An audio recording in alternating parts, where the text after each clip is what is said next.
Hola, bienvenidos a un nuevo video de la Cátedra de Electrotecnia 1 de la Facultad de Ingeniería de la Universidad Nacional de Mar del Plata. Mi nombre es Gustavo Beschisky y vamos a ver hoy métodos y teoremas, parte 1 para esta materia. Los temas que vamos a tratar son el método de las corrientes de malla, el principio de superposición y el teorema de máxima transferencia de potencia. Con respecto al método de corrientes de malla vamos a hacer algunas aclaraciones iniciales. En principio vamos a definir como lazo cualquier camino cerrado dibujado en un circuito eléctrico por el cual pueda circular una corriente. Cualquier camino cerrado, en cualquier dirección, no necesita ser digamos en una malla mínima ni nada por el estilo, porque para eso definimos la malla esencial, que es cualquier lazo que no contiene a otro lazo en su interior. Entonces, vamos a suponer que nosotros tenemos una malla eléctrica esencial, digamos esto que acabamos de definir, un lacito mínimo que no contiene ningún otro en su interior. Lo vamos a ver en sus términos de corriente, vamos a hacerle circular. Los nodos son los numerados como 1, 2, 3 y vamos a llamar a la corriente que va de 1 a 2, I sub 1, 2, de 2 a 3, I sub 2, 3, etcétera, etcétera. No vamos a sobreabundar sobre esto, que es bastante elemental.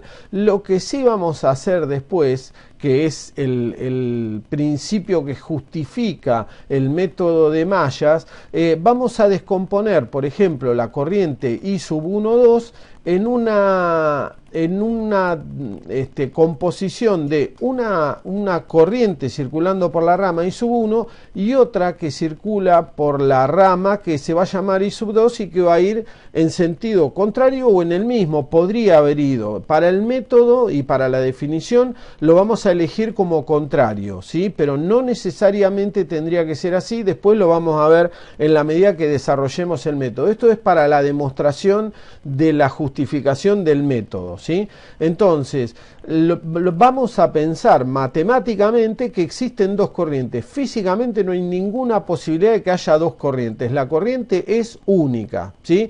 Esto es un artilugio matemático, es decir, nosotros forzamos a pensar que hay dos corrientes, aunque físicamente nunca va a haber dos corrientes circulando por una rama, hay solamente una, ¿sí? Tengamos en cuenta, método matemático exclusivamente. Con esta definición de las corrientes ficticias y matemáticas, nos quedan como ecuación que la corriente original I sub 1, 2, por ejemplo, es I sub 1, fíjense que I sub 1, 2 e I sub 1 tienen el mismo sentido, menos, porque I sub 2 va en contra del sentido original de I sub 1, 2, menos I sub 2. I sub 2, 3, análogamente será I sub 1 menos I sub 3. I sub 3, 4 será I sub 1 menos I sub 4 y finalmente I sub 4, 5, I sub 1 menos I sub 5. Si miramos cada nodo, entonces lo que tenemos que ver es que por la ley de las corrientes de Kirchhoff deben salir las mismas corrientes que entran. Entonces vamos a focalizarnos, por ejemplo, en el nodo 1.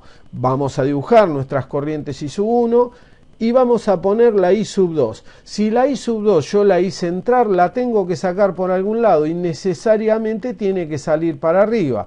Para la que estaba dibujada abajo, que era I sub 6, tiene que pasar lo mismo. I sub 6 sale del nodo 1, por lo tanto tiene que entrar. Y en I sub 5, en el nodo 5 pasará algo análogo. Para las otras corrientes que están agregadas a la fuerza, digamos, que forzamos por el método, tiene que pasar lo mismo en cada uno de los nodos. Así que vamos a tener que ir componiendo todas las corrientes y formando de esa manera una circulación forzada de las otras corrientes de malla, corrientes de malla por contraposición al término de corrientes de rama, que son las reales, las corrientes de malla que son ficticias. Fíjense que introducir en un lazo una corriente de malla fuerza la aparición en los otros lazos adyacentes de corrientes de malla. ¿Se entiende por qué? Porque si no, no se cumpliría con la ley de Kirchhoff. Esto justifica el método, permite los cálculos y ahora vamos a ver cómo funciona por aplicación en el método real. Entonces, cuando yo tengo definidas las corrientes de malla, puedo ver que cada una de las mallas adyacentes necesariamente tiene que tener una corriente de malla que funcione para dar el valor correcto de corriente de rama que tenía cada uno. ¿Cómo se implementa el método de las corrientes de malla en un circuito? Bueno, tenemos que tener en cuenta que vamos a escribir las ecuaciones malla por malla, aplicando la ley de los voltajes de Kirchhoff, es decir, la suma de las tensiones a lo largo de una malla cerrada cualquiera es 0, ¿sí? Todos los elementos de un circuito bajo análisis deben tener circulando al menos una corriente de malla para poder aplicar el método. Podrían tener más, ¿sí? Pero no pueden tener menos. Tengan cuidado con esto.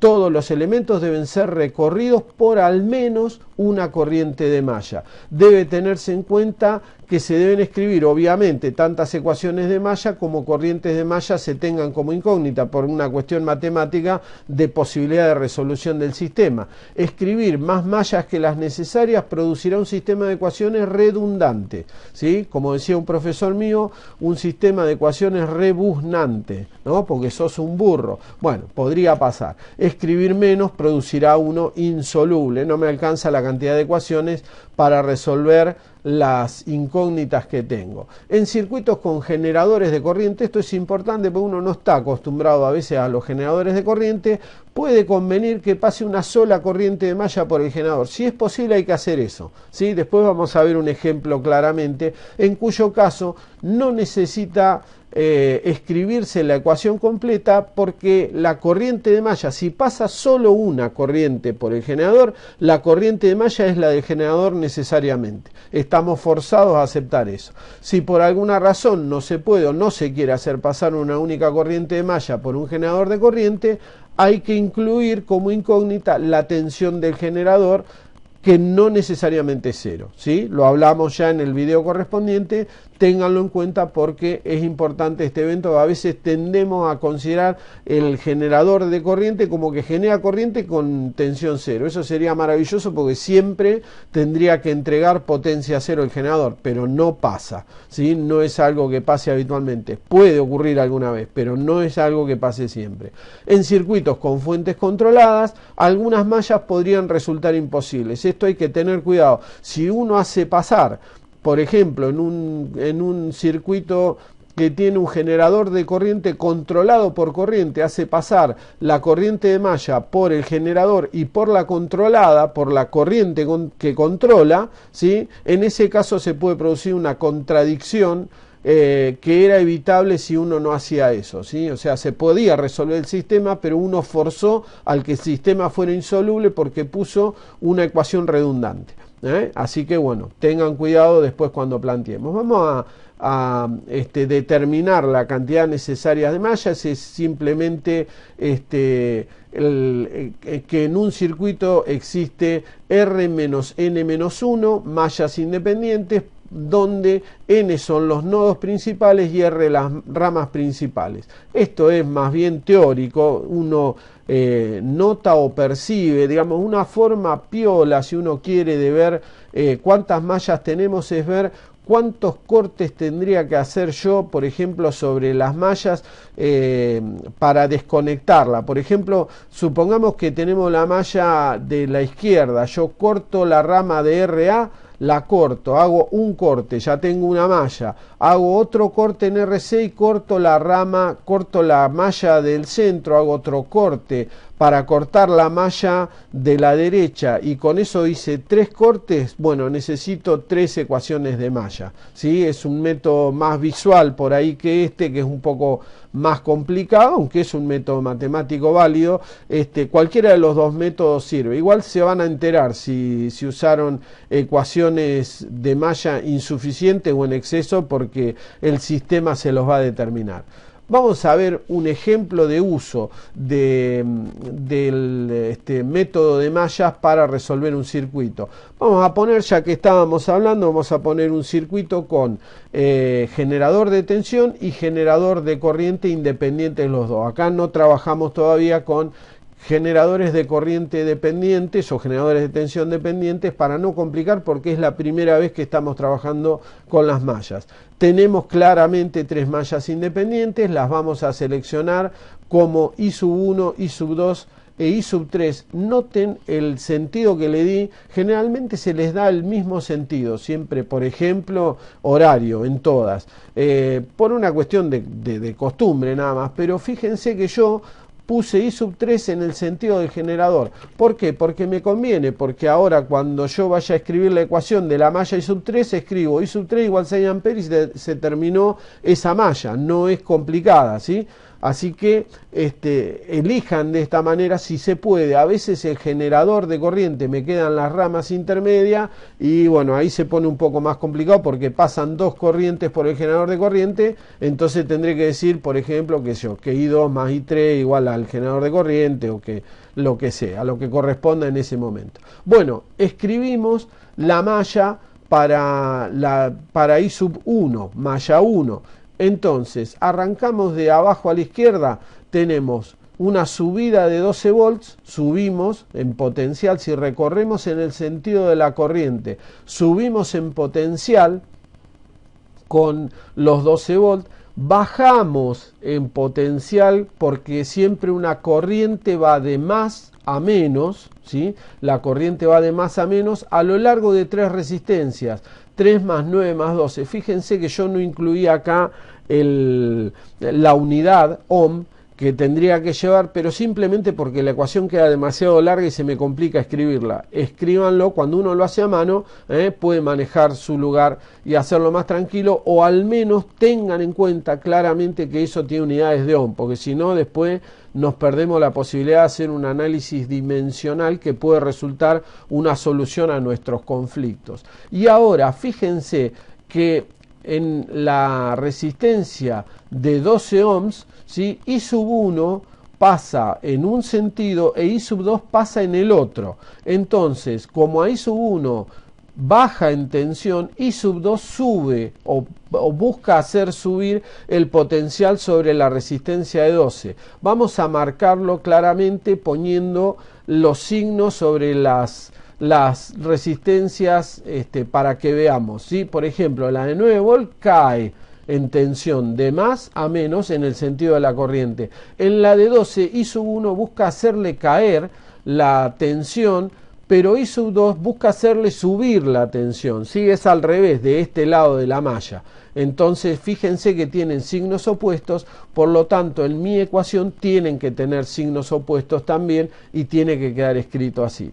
Para la malla sub 2, para la malla 2, ¿sí? No hay fuentes, así que directamente arranco con una caída de tensión porque la recorro en el sentido de la corriente, menos I sub 2 por 12 más 15 más 3, y otra vez tengo un encuentro de corrientes acá sobre I sub 3, ¿sí? Y fíjense que en este caso I sub 3 e I sub 2 buscan provocar el mismo efecto, ¿sí? Como buscan provocar el mismo efecto, se van a sumar, digamos, aunque se sumen negativamente las dos, porque las dos son caídas. Esta, obviamente, como la ecuación está igualada a 0, se podría escribir como positivo. La escribo como negativo porque, bueno, la recorrí en el signo de la caída y yo quería decir que era una caída de tensión, pero no habría problema en ponerle a las dos signo positivo. Multiplico por menos 1 ambos miembros y ya está. Estamos de acuerdo. Muy bien. Y como dije hoy, la malla 3 hace que I sub 3 sea 6 amperes y listo, me ahorro de escribir ninguna otra ecuación. Ahora, todo esto se puede resumir, si uno lo trabaja un poquito, en 2 ecuaciones, porque yo a I sub 3 la puedo reemplazar en la ecuación 2, en la malla 2 directamente por 6 amperes. Entonces en la malla 1 no aparece, así que directamente agrupo nada más y cambio de posición la constante y armo un nuevo sistema de ecuaciones. Y fíjense que en la ecuación de la malla 2 escribo I sub 1 por 0 porque no está I sub 1, simplemente para rellenar espacios, cosa que acá me quede I sub 1 e I sub 1, I sub 2 e I sub 2, independiente e independiente. ¿Qué me permite esta escritura de las cosas? Me permite pasar a una escritura matricial. donde yo pueda definir los valores de las matrices como producto de una matriz por un vector igualado a otro vector. En este caso, a esta matriz se le llama, esto es el sistema matricial de mallas de este circuito. A esta matriz se le dice matriz de resistencias, a esta matriz se le dice matriz de resistencias, donde la componente 1,1 es la resistencia, la suma de las resistencias de las mallas, el componente 1,2 es el componente compartido entre la malla 1 y la malla 2. Noten que por la elección de las corrientes con signo negativo, abajo está la malla 2,2, etcétera, etcétera. Muy bien. A esto se le dice vector de corrientes y a esto se le dice vector de fuentes de tensión. Cuando yo consigo escribir una ecuación de esta manera, tengo automatizado mi escritura de mallas, ¿sí? Si las mallas, en este caso fíjense que un circuito de tres mallas produce dos ecuaciones. ¿Por qué? Porque una de las ecuaciones es igual a una constante. No tiene sentido tratar de descubrir cuál es el valor de I sub 3 porque ya lo tengo determinado. Muy bien, hasta acá entonces por supuesto queda mucha tela por cortar con el método de mallas, pero eso lo vamos a hacer en la práctica. Ahora, en términos teóricos no hay mucho más para aportar, así que vamos a ver ahora el principio de superposición que está definido en otro video. También, si lo quieren ver, hay otra explicación que dice que en un circuito lineal el efecto que dos o más fuentes tienen sobre una carga es igual a la suma de los efectos de cada fuente tomados por separado, sustituyendo todas las fuentes de voltaje restantes por un cortocircuito y todas las fuentes de corriente restantes por un circuito abierto. En ecuaciones se escribe que B sub C es función de E sub 1, E sub 2, E sub n, o sea, la cantidad de FEMs que haya presentes en el circuito, en los términos en los que E sub 1 se deja vivo y todas las demás FEMs se anulan, se ponen en cero, y más la actuación de E sub 2 con todas las demás fuentes anuladas, más la actuación de la FEM E sub n con todas las demás fuentes anuladas. Otra forma de escribirlo es decir que B sub C es una combinación lineal de los efectos de cada una de las fuentes de tensión presentes en el circuito multiplicadas por un factor de participación, digamos, A, B y C, que pertenece a los reales. Puede ser positivo, puede ser negativo, puede ser cero, puede ser un valor entero o puede ser un valor decimal sin ningún tipo de problemas. Una aplicación del principio de superposición: supongamos que yo tengo este circuito con dos fuentes que me piden que calcule la corriente I sub X que pasa por la resistencia de 7 ohms. En este caso vamos a anular la fuente de 12 volt y para anularla la ponemos en cero. Cero es un cortocircuito, así que la reemplazo por un cortocircuito y hago mis cuentas para calcular I sub X debido a la fuente de 9 volt, a esta que está acá, I sub X debido a la fuente de 9 volt con los métodos que uno quiera, el método de malla que acabamos de ver o cualquier método de los anteriores que comentamos. A esto, a la corriente debida a la fuente de 9 volt, le vamos a sumar la aparición de la corriente debida a la fuente de 12. Ahora anulamos la fuente de 9 y buscamos calcular el valor de la corriente debida a la fuente de 12. Y la corriente total obviamente va a ser la suma de las corrientes provocadas por cada una de las fuentes. Esto es el principio de superposición, no tiene mayores aportes, aunque es muy importante porque permite definir muchas otras cosas más adelante. ¿Sí? Es bueno que lo conozcamos y sobre todo que tengamos buen manejo del principio de superposición. Con respecto al teorema de máxima transferencia de potencia, ¿sí? el teorema de máxima transferencia fue enunciado originalmente por Moritz von Jacobi en 1840, que dice que la potencia que se transfiere a una fuente de tensión a una carga es máxima cuando el valor de la resistencia de carga iguala a la resistencia interna de la fuente. Una cuestión importante, este von Jacobi es Moritz von Jacobi, el hermano de Karl, que era el matemático. Vieron que se usan en matemáticas, se usan las matrices de los jacobianos y ese tipo de cosas. Karl von Jacobi era un gran matemático, Moritz, su hermano, fue un gran experimentador, básicamente un experimentador, un físico, pero un gran experimentador.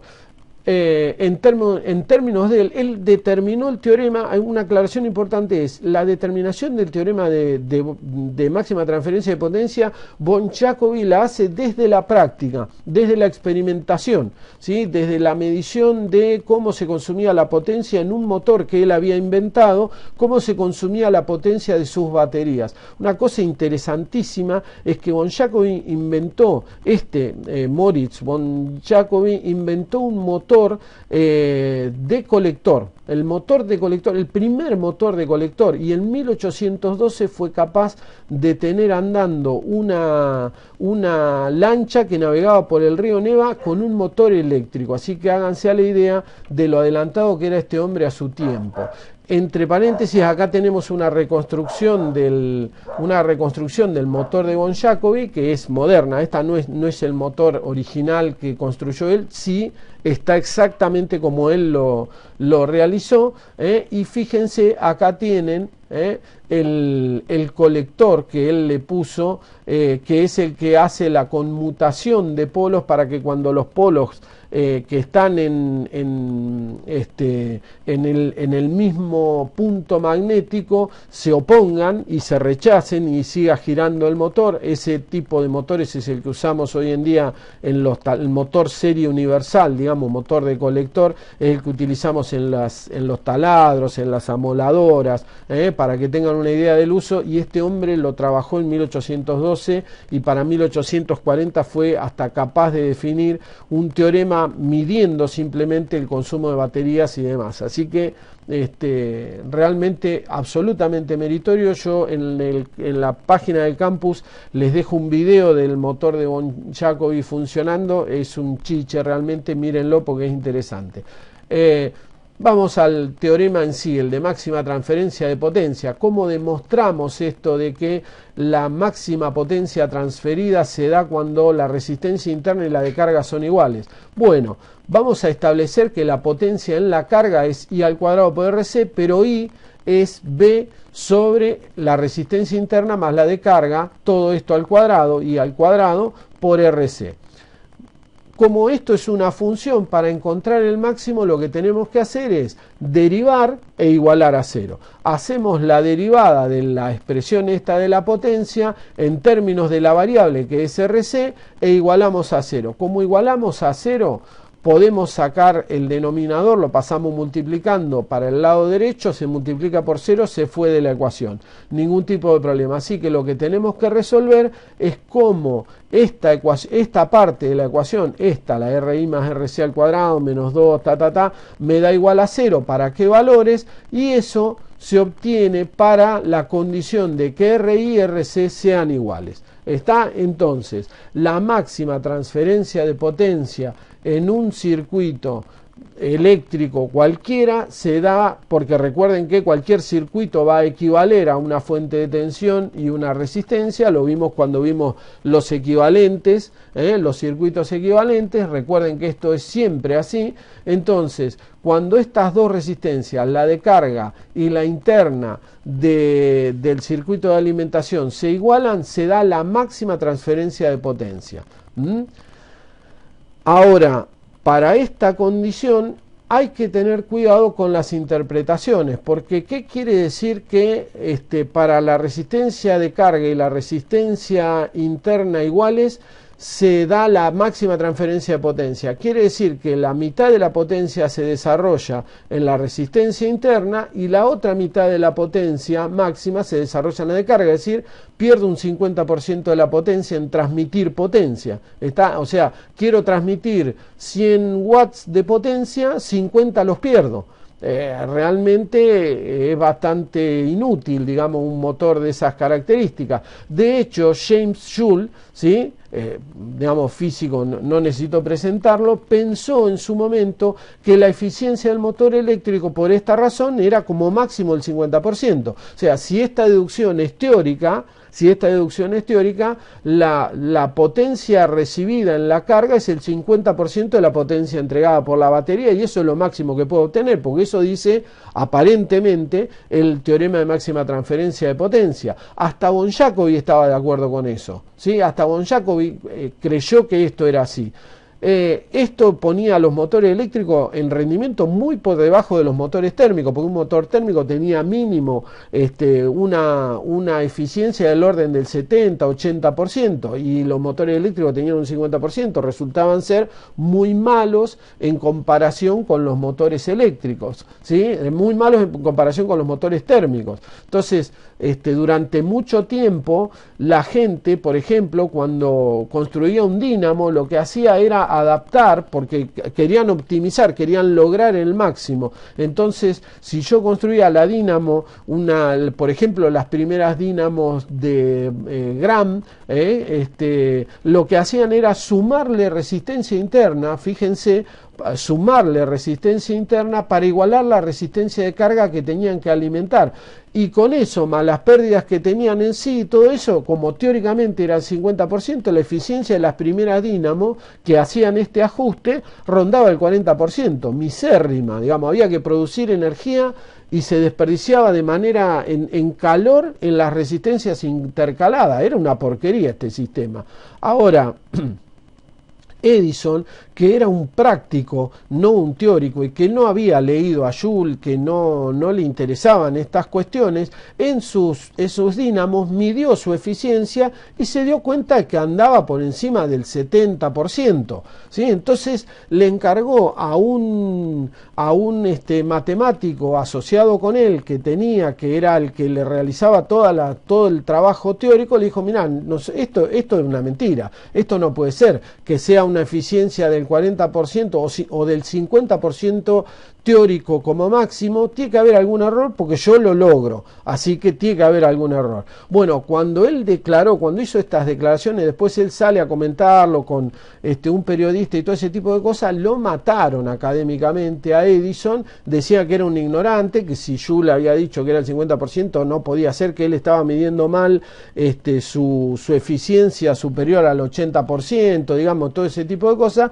era toda una mentira. Bueno, Upton, el matemático encargado, encontró que Joule había razonado mal, ¿sí? Que estaba mal el razonamiento de Joule, que von Jacobi, que había creado ese motor, un tipo tan brillante y todo, también se había dejado engañar. O sea, Joule estaba equivocado, no quiere decir que era tonto, para nada, era brillante, ni que hablar, una de las mentes más brillantes de la humanidad, pero de todas maneras en esto estaba equivocado, ¿sí? Y sin embargo a Edison lo mataron, y Edison mandó una frase de las de él, porque era un mal llevado bastante notorio, que decía: los que dicen que algo es imposible deberían dejar de molestar a los que estamos ocupados haciéndolo, ¿sí? A los que estamos ocupados haciendo eso imposible que ustedes dicen, yo lo hago, ¿sí? Decía. Bueno, ¿qué es lo que dijo Upton y dónde está mal este razonamiento de que la potencia máxima a transferir es el 50% de la potencia de la fuente, ¿sí? ¿Dónde está mal? Vamos a ver. Si esto es lo que dijo Upton, ¿sí? Esto es lo que dijo Upton. Si definimos la eficiencia de un sistema como el cociente entre la potencia entregada a la carga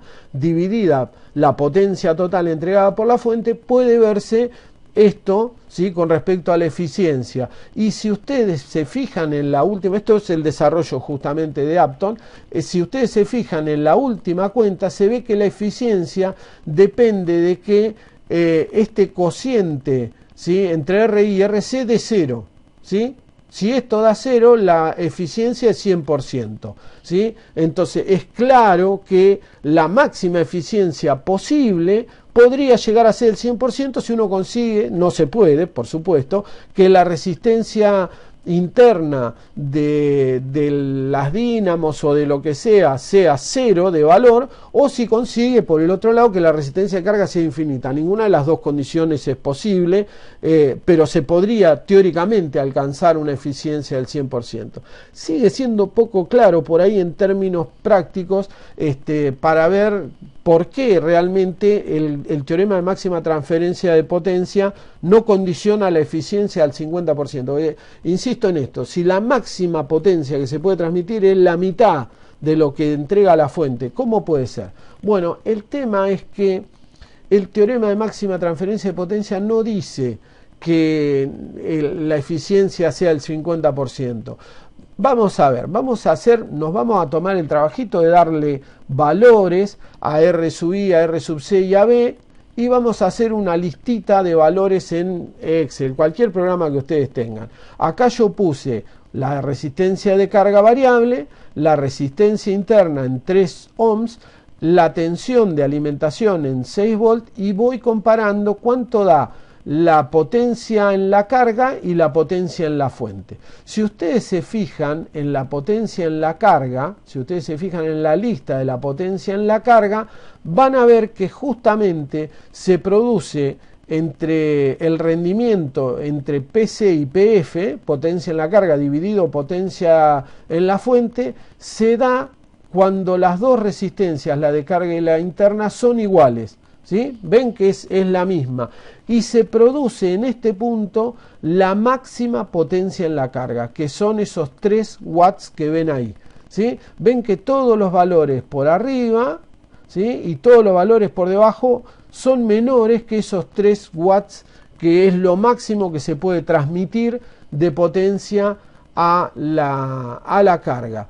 Sin embargo, se ve rápidamente, si uno lo hace con todos los valores de RC, se ve que ya, por ejemplo, para el valor siguiente, que es 4 como resistencia de carga, puesta ahí, ya subo a un 57%. Si sigo subiendo, me da mayor. Si sigo subiendo, me da mayor. O sea que la eficiencia sigue aumentando. ¿Cómo puede ser esto? Bueno, lo que no tuvimos en cuenta en este caso es que cuanto hay mayor resistencia de carga, hay menos corriente, y entonces baja la resistencia en la carga, baja la potencia en la carga, pero también baja la potencia en la fuente, ¿sí?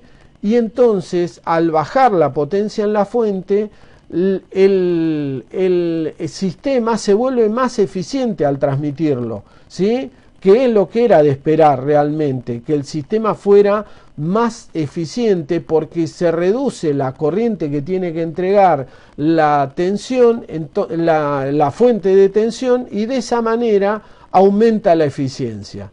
Como baja tanto la corriente, aumenta la eficiencia, no la potencia en la carga. No aumenta la potencia en la carga. La potencia en la carga sigue siendo máxima cuando se igualan las dos resistencias. Si yo lo que quiero hacer es que aparezca la máxima potencia en la resistencia de carga, lo que tengo que hacer es igualar las dos resistencias. Pero si yo quiero un sistema que sea más eficiente, lo que tengo que hacer es poner la resistencia de carga más grande que se pueda comparada con la RI, porque entonces así casi toda la potencia de la fuente aparece en forma de potencia en la resistencia de carga. No es la máxima que puedo transmitir, pero es la mejor eficiencia en este caso, ¿sí? Y aumenta linealmente a medida que voy aumentando la resistencia de carga, la eficiencia. Entonces, cuanto mayor sea la resistencia de carga, ¿sí?, mejor eficiencia va a tener mi sistema. O cuanto menor sea mi resistencia interna, si ustedes quieren, más eficiente va a ser mi sistema. Importante a tener en cuenta, ¿sí? Una resistencia interna lo más baja posible siempre produce la mejor transferencia de potencia, como todos sabemos, ¿sí? Si pudiéramos conseguir cables con resistencia cero, andaríamos bárbaro, ¿sí? No tendríamos disipación en los cables, no tendríamos caída de tensión, y por lo tanto toda la potencia que generáramos en nuestras fuentes de tensión aparecería reflejada en la carga, que sería la situación ideal. Bueno, Hasta acá vamos a ver entonces por el día de hoy y nos encontramos en un próximo video. Los espero, no se olviden de darles me gusta si les gusta el video y de suscribirse al canal si es que tienen ganas de aprender un poquito más de electricidad. Un abrazo, nos vemos.